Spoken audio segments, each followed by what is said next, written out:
Jane Eyre, escrito por Charlotte Brontë, capítulo 26. Sophie vino a las 7 a vestirme. Se demoró mucho, en verdad, en cumplir su tarea, tanto que el señor Rochester, supongo que impaciente por mi tardanza, mandó a preguntar por qué no venía. Justo me estaba sujetando el velo, el sencillo cuadrado de blonda después de todo, al pelo con un broche. Me escabullí de sus manos tan pronto como pude. «Deténgase», gritó en francés. «Mírese en el espejo, no se ha echado ni un vistazo». Así que me volví a la puerta, vi una figura vestida y velada, tan diferente a mí yo habitual que parecía casi la imagen de una extraña. «Jane», llamó una voz, y bajé apresuradamente. Fui recibida al pie de las escaleras por el señor Rochester. «Tardona», dijo, «mi cerebro arde de impaciencia y tú te demoras tanto». Me llevó al comedor, me examinó atentamente de arriba abajo, me declaró hermosa como un lirio, y no solo el orgullo de su vida, sino el deseo de sus ojos. Y luego, diciéndome que me daría solo 10 minutos para desayunar, tocó la campanilla. Uno de sus criados recién contratados, un lacayo, respondió. ¿Está John preparando el carruaje? Sí, señor. ¿Se ha bajado el equipaje? Lo están bajando, señor. Ve a la iglesia, mira al señor Wood, el clérigo, y el sacristán están allí. Vuelve y dímelo. La iglesia, como sabe el lector, estaba justo al otro lado de las verjas. El lacayo regresó pronto. El señor Wood está en la sacristía, señor, poniéndose la sobrepelliz. ¿Y el carruaje? Están enjaezando los caballos. No lo necesitaremos para ir a la iglesia, pero debe de estar listo en el momento en que regresemos, todas las cajas y el equipaje arreglados y atados y el cochero en su asiento. Sí, señor. Jane, ¿estás lista? Me levanté. No había padrinos, ni damas de honor, ni parientes a quienes esperar o dirigir. Nadie más que el señor Rochester y yo. La señora Fairfax estaba de pie en el vestíbulo cuando pasamos. De buena gana le habría hablado, pero mi mano estaba sujeta por un agarre de hierro. Fui arrastrada por una zancada que apenas podía seguir, y mirar el rostro del señor Rochester era sentir que no se toleraría ni un segundo de retraso para ningún propósito. Me preguntó qué otro novio habrá tenido el aspecto que él tenía, tan decidido a un propósito, tan sombríamente resuelto, o quién bajo cejas tan firmes habría revelado jamás ojos tan llameantes y centelleantes. No sé si el día era bueno o malo. Al descender por el camino de entrada, no miré ni al cielo ni a la tierra. Mi corazón estaba con mis ojos, y ambos parecían haber migrado al cuerpo del señor Rochester. Quería ver la cosa invisible en la que, mientras avanzábamos, él parecía fijar una mirada fiera y cruel. Quería sentir los pensamientos cuya fuerza parecía el afrontar y resistir. En la portilla del cementerio se detuvo. Descubrió que yo estaba completamente sin aliento. «Soy cruel en mi amor», dijo. «Detente un instante, apóyate en mí, Jane». Y ahora puedo recordar la imagen de la vieja casa de Dios, gris, alzándose tranquila ante mí. De una graja girando alrededor del campanario, de un cielo matutino rojizo más allá, recuerdo algo, también de los verdes tumultos de las tumbas, y no he olvidado tampoco dos figuras de extraños que vagaban entre pequeñas colinas y leían los recordatorios grabados en las pocas lápidas cubiertas de musgo. Me fijé en ellos porque al vernos pasaron a la parte trasera de la iglesia, y no dudé de que iban a entrar por la puerta del pasillo lateral y presenciar la ceremonia. El señor Rochester no los observó. Miraba seriamente mi rostro, del que la sangre, me atrevo a decir, había huido momentáneamente, pues sentí mi frente húmeda y mis mejillas y labios fríos. Cuando me recuperé lo hice pronto. Caminó suavemente conmigo por el sendero hasta el porche. Entramos en el templo tranquilo y humilde. El sacerdote esperaba con su sobrepelliz blanca en el modesto altar, el sacristán a su lado. Todo estaba en silencio, solo dos sombras se movían en un rincón remoto. Mi conjetura había sido correcta. Los extraños se habían deslizado antes que nosotros y ahora estaban de pie junto a la cripta de los Rochester, de espaldas a nosotros, contemplando a través de las rejas la antigua tumba de mármol manchada por el tiempo, donde un ángel arrodillado guardaba los restos de Damer de Rochester, muerto en Marston Moor en tiempos de las guerras civiles, y de Elizabeth, su esposa. Tomamos nuestro lugar en el comulgatorio. Al oír un paso cauteloso detrás de mí, miré por encima del hombro. Uno de los extraños, un caballero evidentemente, avanzaba por el presbiterio. El servicio comenzó. Se leyó la explicación del propósito del matrimonio y luego el clérigo avanzó un paso más e inclinándose ligeramente hacia el señor Rochester continuó.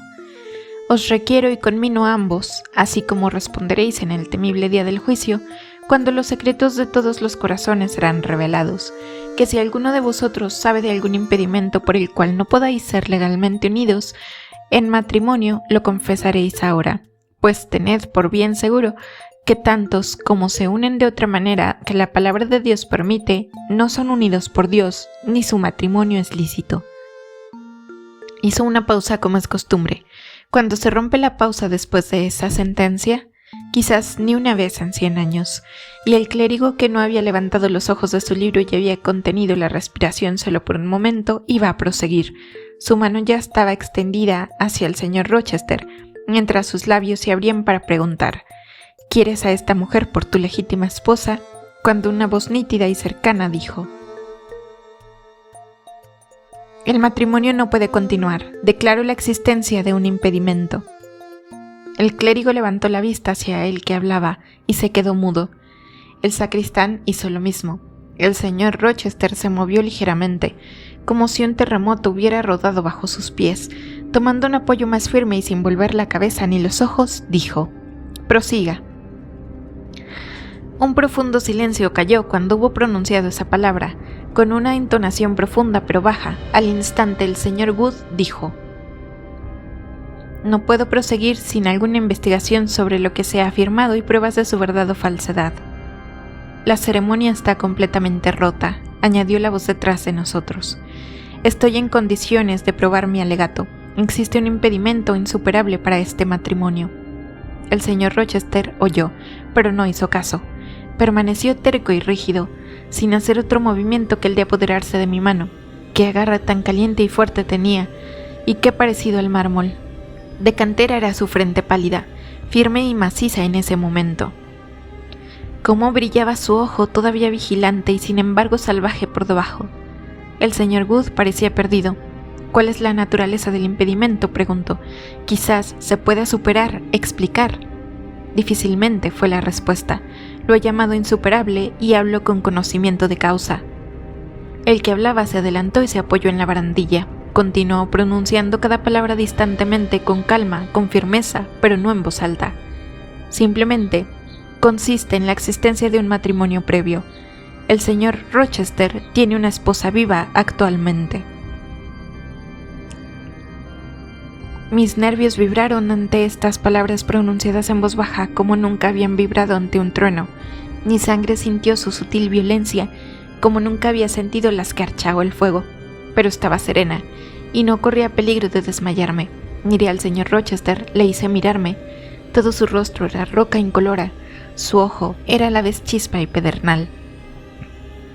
No desmintió nada. Parecía como si fuera a desafiar todas las cosas, sin hablar, sin sonreír, sin parecer reconocer en mí a un ser humano. Solo rodeó mi cintura con su brazo y me remachó a su lado. ¿Quién es usted?, le preguntó al intruso. Mi nombre es Briggs, un abogado de la calle, Londres. ¿Y querría imponerme una esposa? Quisiera recordarle la existencia de su señora, señor, que la ley reconoce si usted no lo hace. Favorézcame con un relato de ella, con su nombre, su linaje, su lugar de residencia. Ciertamente. El señor Briggs sacó tranquilamente un papel de su bolsillo y leyó con una especie de voz oficial y nasal. Afirmo y puedo probar que el 20 de octubre del año de nuestro Señor, una fecha de 15 años antes, Edward Fairfax Rochester de Thornfield Hall en el condado de y de Fernand Manor en Shire, Inglaterra, se casó con mi hermana, Berta Antonieta Mason, hija de Jonás Mason, comerciante, y de Antonieta, su esposa, una criolla, en la iglesia de Spanish Town, Jamaica. El registro del matrimonio se encontrará en el registro de esa iglesia. Una copia del mismo está ahora en mi posesión, firmado Richard Mason. Eso sí es un documento genuino, puede probar que he estado casado, pero no prueba que la mujer mencionada en él como mi esposa todavía esté viva. Estaba viva hace 3 meses, respondió el abogado. ¿Cómo lo sabe?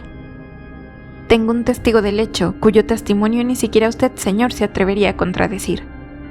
Preséntelo o váyase al infierno. Lo presentaré primero, está aquí mismo. Señor masón, tenga la bondad de adelantarse. El señor Rochester, al oír el nombre, apretó los dientes. Experimentó también una especie de fuerte temblor convulsivo.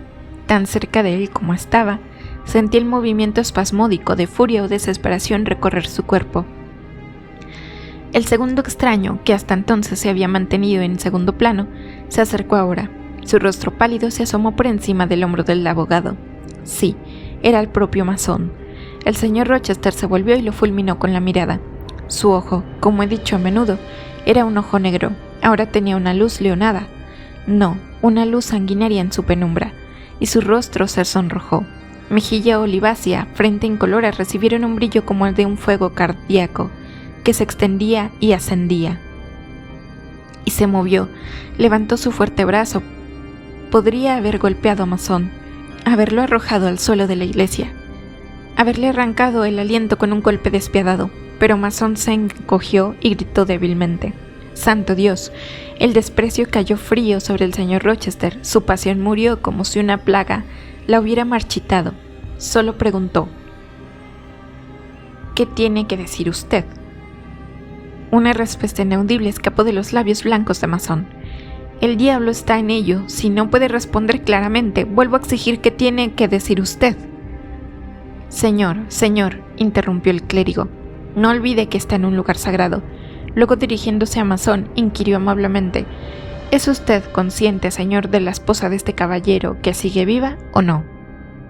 Valor, le instó el abogado, hable claro. Actualmente vive en Thornfield Hall, dijo Masón con tonos más articulados. La vi el pasado abril, soy su hermano. ¿En Thornfield Hall?, exclamó el clérigo.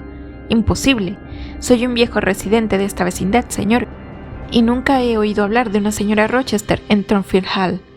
Vi una sonrisa sombría contorsionar los labios del señor Rochester y murmuró: no, por Dios, me encargué de que nadie oyera hablar de ello, ni de ella bajo ese nombre. Meditó durante 10 minutos, deliberó consigo mismo, tomó su resolución y la anunció. Basta, todo saldrá a la luz de una vez como la bala del cañón. Wood, cierre su libro y quítese la sobrepelliz. John Green, al sacristán: abandone la iglesia, no habrá boda hoy. El hombre obedeció. El señor Rochester continuó con dureza y temeridad. Bigamia es una palabra fea, sin embargo tenía la intención de ser un bígamo, pero el destino me ha superado en la maniobra, o en la providencia me ha frenado, quizás lo último. Soy poco mejor que un demonio en este momento, y como mi pastor de ahí me diría, merezco sin duda los juicios más severos de Dios, hasta el fuego inextinguible y el gusano inmortal. Caballeros, mi plan se ha roto. Lo que este abogado y su cliente dicen es cierto. He estado casado y la mujer con la que me casé vive. Dice usted que nunca oyó hablar de una señora Rochester en la casa de allá arriba, Wood, pero me atrevo a decir que muchas veces ha inclinado el oído a los chismes sobre la misteriosa lunática que se mantiene allí bajo vigilancia y custodia. Algunos le han susurrado que es mi media hermana bastarda, otros mi amante repudiada. Ahora les informo que es mi esposa, con quien me casé hace 15 años, Berta Masón de nombre, hermana de este resuelto personaje, que ahora con sus miembros temblorosos y sus mejillas blancas les está mostrando qué corazón tan valiente pueden tener los hombres. Ánimo, Dick, no me temas. Casi preferiría golpear a una mujer que a ti. Berta Masón está loca y proviene de una familia de locos, idiotas y maníacos, a través de 3 generaciones. Su madre, la criolla, era a la vez una loca y una borracha, como descubrí después de haberme casado con la hija, pues guardaron silencio sobre los secretos familiares antes. Berta, como una hija obediente, copió a su progenitora en ambos puntos. Tuve una pareja encantadora, pura, sabia, modesta. Pueden imaginarse que fui un hombre feliz. Pasé por escenas ricas. Oh, mi experiencia ha sido celestial, si tan solo lo supieran, pero no les debo más explicaciones. Briggs, Wood, Masón, los invito a todos a subir a la casa y a visitar a la paciente de la señora Poole y a mi esposa. Verán con qué clase de ser fue engañado para desposarme y juzgarán si tenía o no derecho a romper el pacto y buscar simpatía con algo al menos humano. Esta muchacha continuó mirándome.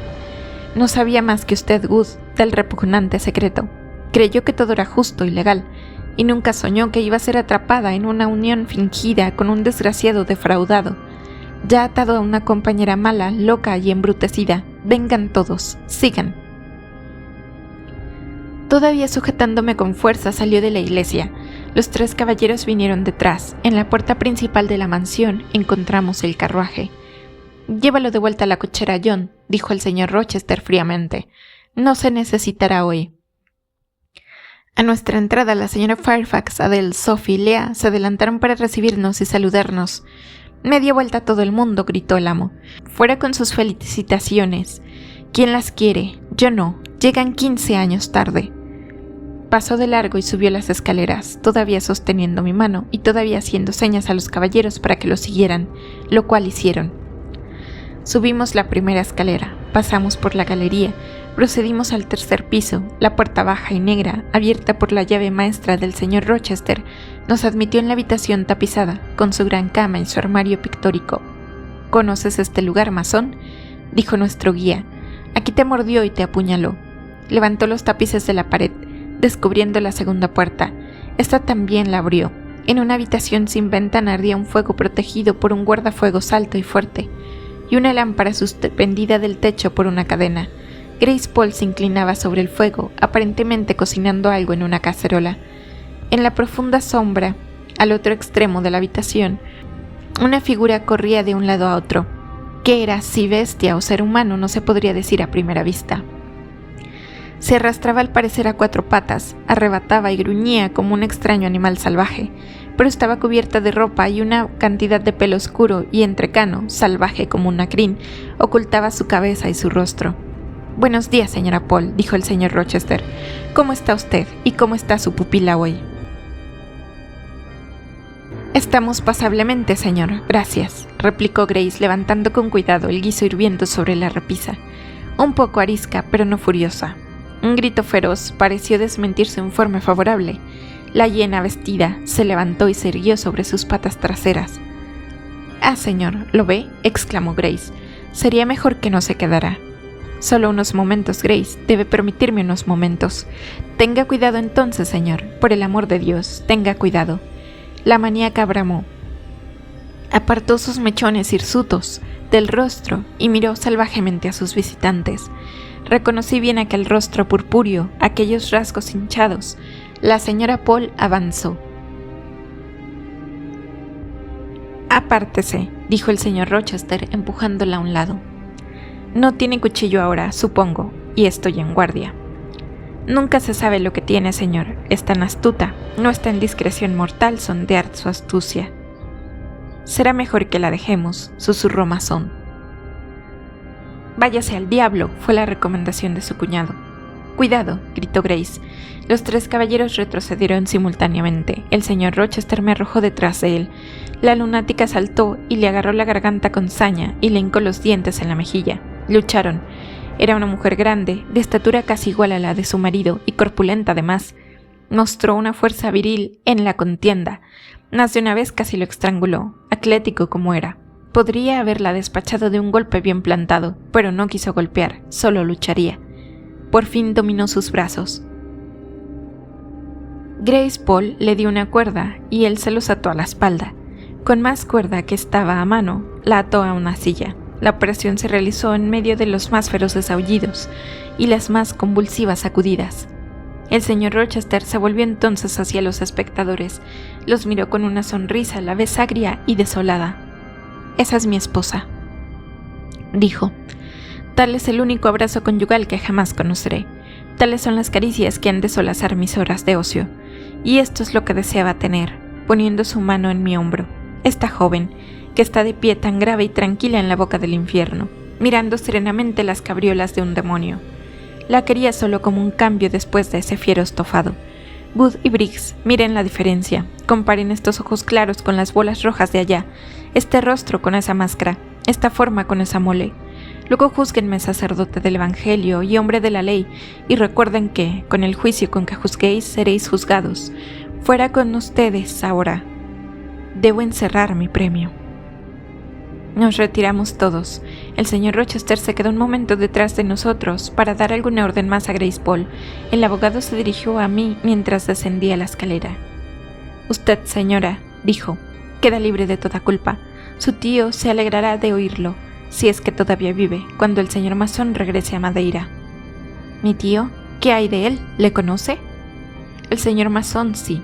El señor Eyre ha sido el corresponsal en su Funchal de su casa durante algunos años. Cuando su tío recibió la carta insinuando la unión contemplada entre usted y el señor Rochester, el señor Mason, que se encontraba en Madeira recuperando su salud, de camino de regreso a Jamaica, casualmente estaba con él. El señor Eyre mencionó la noticia, pues sabía que mi cliente aquí conocía a un caballero de apellido Rochester. El señor Mason, asombrado y angustiado, como puede suponer, reveló el verdadero estado de las cosas. Su tío, lamentó decir, se encuentra ahora en un lecho enfermo, del que, considerando la naturaleza de su enfermedad, tisis, y la etapa que ha alcanzado, es poco probable que se levante jamás. No pudo entonces apresurarse a Inglaterra él mismo para sacarla de la trampa en la que había caído, pero imploró al señor Mason que no perdiera tiempo en tomar medidas para evitar el falso matrimonio. Lo remitió a mí en busca de ayuda. Usé toda la diligencia y estoy ya agradecido de no haber llegado demasiado tarde. Como usted, sin duda, debe de estarlo también. Si no estuviera moralmente seguro de que su tío estará muerto mucho antes de que usted llegue a Madeira, le aconsejaría que acompañara al señor Mason de regreso. Pero tal como están las cosas, creo que es mejor que permanezca en Inglaterra hasta que pueda tener más noticias, ya sea de o sobre el señor Eyre. ¿Tenemos algo más por lo que quedarnos?, inquirió el señor Mason. No, vámonos, fue la ansiosa respuesta. Y sin esperar a despedirse del señor Rochester, salieron por la puerta del vestíbulo. El clérigo se quedó para intercambiar unas pocas frases, ya fuera de amonestación o de reproche, con su altivo feligrés. Cumplido este deber, también él partió. Lo oí oírse, mientras estaba de pie en la puerta entreabierta de mi propia habitación, a la que me había retirado. Despejada la casa, me encerré, eché el cerrojo para que nadie pudiera entrar y procedí, no a llorar, no a lamentarme, todavía estaba demasiado tranquila para eso, sino a quitarme mecánicamente el vestido de novia y a reemplazarlo por el vestido de estameña que había usado ayer, como pensé, por última vez. Luego me senté. Me sentía débil y cansada. Apoyé los brazos en una tabla y mi cabeza cayó sobre ellos. Y ahora pensé, hasta ahora solo había oído, visto, movido, seguido arriba y abajo a donde me llevaran o arrastraran, observando un suceso precipitarse sobre otro, una revelación abrirse más allá de otra revelación. Pero ahora pensé, la mañana había sido una mañana bastante tranquila, salvo la breve escena con la lunática. La transacción en la iglesia no había sido ruidosa, no hubo explosión de pasión, ni altercado fuerte, ni disputa, ni desafío, ni lágrimas, ni sollozos. Si habían dicho unas pocas palabras y si había hecho una objeción tranquilamente pronunciada al matrimonio. El señor Rochester había hecho algunas preguntas severas y breves, si habían dado respuestas, explicaciones, si habían aducido pruebas. Mi amo había admitido abiertamente la verdad. Luego se había visto la prueba viviente. Los intrusos se habían ido y todo había terminado. Estaba en mi propia habitación como de costumbre, solo yo misma, sin cambio aparente. Nada me había golpeado, ni arrastrado, ni mutilado. Y sin embargo, ¿dónde estaba la Jane Eyre de ayer? ¿Dónde estaba su vida? ¿Dónde estaban sus perspectivas? Jane Eyre había sido una mujer ardiente y expectante, casi una novia, era de nuevo una chica fría y solitaria. Su vida era pálida, sus perspectivas desoladas. Una helada de Navidad había llegado en pleno verano. Una blanca tormenta de diciembre se había remolinado sobre junio. El hielo cubría las manzanas maduras. Los ventisqueros aplastaban las rosas en flor. Sobre el henal y el trigal yacía un sudario helado. Los senderos de anoche se sonrojaban llenos de flores, y hoy estaban intransitables de nieve virgen, y los bosques, que 12 horas antes ondeaban frondosos y fragantes como arboledas entre los trópicos, ahora se extendían, yermos, salvajes y blancos como pinares en la invernal Noruega. Mis esperanzas estaban todas muertas, golpeadas por un destino sutil, como el que, en una noche, cayó sobre todos los primogénitos en la tierra de Egipto. Contemplé mis anhelados deseos ayer tan florecientes y radiantes. Yacían rígidos, fríos, lívidos cadáveres que nunca podrían revivir. Miré mi amor, ese sentimiento que era de mi amo, que él había creado. Tiritaba en mi corazón como un niño sufriente en una cuna fría. La enfermedad y la angustia se habían apoderado de él. No podría buscar los brazos del señor Rochester. No podía obtener calor de su pecho. Oh, nunca más podría volverse hacia él. Pues la fe estaba marchita, la confianza destruida. El señor Rochester no era para mí lo que había sido, porque no era lo que yo había pensado que era. No le atribuiría vicio, no diría que me había traicionado, pero el atributo de la verdad inmaculada se había ido de su idea, y de su presencia debía irme. Eso lo percibí bien. ¿Cuándo, cómo, a dónde? Aún no podía discernirlo, pero él mismo no dudaba me apresuraría a salir de Thornfield. Afecto real, al parecer, no podía tener por mí. Solo había sido una pasión intermitente. Aquello se había frustrado, ya no me necesitaría. Temería incluso cruzarme en su camino ahora. Mi vista debía de serle odiosa. Oh, qué ciegos habían estado mis ojos, qué débil mi conducta. Mis ojos estaban cubiertos y cerrados, una oscuridad arremolinada parecía nadar a mi alrededor, y la reflexión llegó en un flujo tan negro y confuso. Autoabandonada, relajada y sin esfuerzo, parecía haberme acostado en el lecho seco de un gran río. Oí un torrente desatado en las montañas remotas, y sentí venir la crecida. Para levantarme no tenía voluntad, para huir no tenía fuerzas. Yacía débil anhelando estar muerta. Solo una idea aún latía como viva dentro de mí, un recuerdo de Dios. Engendró una oración no pronunciada. Estas palabras iban y venían en mi mente, sin luz, como algo que debía ser susurrado, pero no se encontraba energía para expresarlas. No te alejes de mí, porque la angustia está cerca, no hay nadie que ayude. Estaba cerca, y como no había elevado ninguna petición al cielo para evitarla, como no había juntado mis manos, ni doblado mis rodillas, ni movido mis labios, vino. Con todo su pesado impulso, el torrente se derramó sobre mí. La plena conciencia de mi vida desamparada, mi amor perdido, mi esperanza extinguida, mi fe herida de muerte, se balanceó plena y poderosa sobre mí en una sola masa hosca. Aquella hora amarga no puede ser descrita, en verdad. Las aguas entraron hasta mi alma, me hundí en el lodo profundo, no sentí apoyo, entré en aguas profundas. Las inundaciones me anegaron,